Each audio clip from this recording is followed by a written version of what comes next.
नमस्कार. तर आज आपण एक पौष्टिक असा नाश्त्याचा प्रकार बघतोय. तर काल झालं असं की 4 ब्राउन ब्रेड उरलेले होते आणि दुपारचे जेवण झाल्यानंतर 4 ते 5 च्या दरम्यान थोडीशी हलकी-फुलकी भूक लागली. मग नाश्ता म्हणून ब्रेड सँडविच करू का असं मिस्टरांना विचारलं. त्यावर त्यांचं वाक्य म्हणजे ते खूप तेलकट असतं, तर तूच बनव आणि तूच खा. मग म्हटलं आज तर मी सँडविच बनवणारच आणि ते सुद्धा तुम्ही खाणार. तर मग काय एका बाउलमध्ये 1 वाटी बेसन घेतलं, त्यामध्ये चवीनुसार लाल तिखट, जिरे पावडर, हळद पावडर, पाव चमचा ओवा असा हातावर चोळून घातला. त्यातच थोडीशी अद्रक लसणाची पेस्ट घातली आणि चवीनुसार मीठ टाकलं आणि सर्वात शेवटी बारीक चिरलेली कोथिंबीर ऍड केली. तर यामध्ये तर मी सोडा घातलेला नाही, तुम्हाला आवडत असेल तर टाका. सर्व जिन्नस चमच्याने असं एकजीव करून घेतलं. आता यामध्ये थोडं थोडं पाणी घालू असं दाखविल्याप्रमाणे बॅटर तयार करून घेऊ. तर बघा याप्रमाणे जास्त पातळही नाही आणि जास्त घट्टही नाही. तर बघा इथे सँडविचचे बॅटर तयार आहे. आता गॅसवर एक पसरट पॅन किंवा तुम्ही तवाही इथे वापरू शकता आणि त्यामध्ये फक्त 1 चमचा इतके तेल घालून ते असे पॅनला सर्व बाजूंनी पसरवून घ्यायचे. मध्यम आचेवर पॅन गरम करून घ्यायचा. तर इथे मी ब्राउन ब्रेड म्हणजेच आटा ब्रेड वापरला, तुम्ही रेग्युलर ब्रेड घ्या.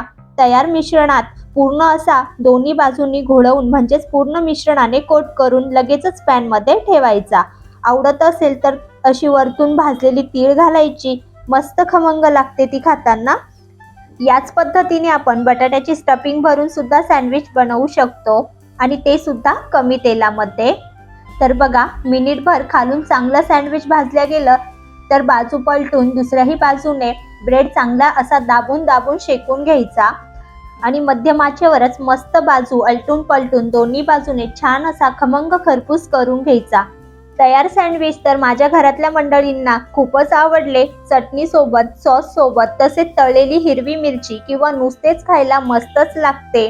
तर बघा इथे कमी तेलकट, पौष्टिक शिवाय स्वादिष्ट असं हेल्दी ब्रेड सँडविच तयार आहे.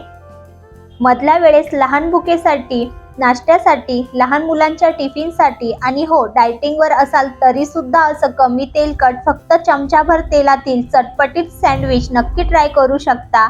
बघा तर बनवायला खूपच सोपी अशी रेसिपी आहे. दिसायला सुद्धा किती मस्त असे दिसत आहे आणि खायला सुद्धा तितकेच चविष्ट लागतात. तर याच पद्धतीने मी उरलेले सँडविच सुद्धा करून घेतले. तर मग कसा वाटला आजचा हा नाश्त्याचा प्रकार नक्की सांगा. पुन्हा भेटूया अशाच वेगळ्या रेसिपी सोबत. तोपर्यंत मस्त खा आणि स्वस्त रहा.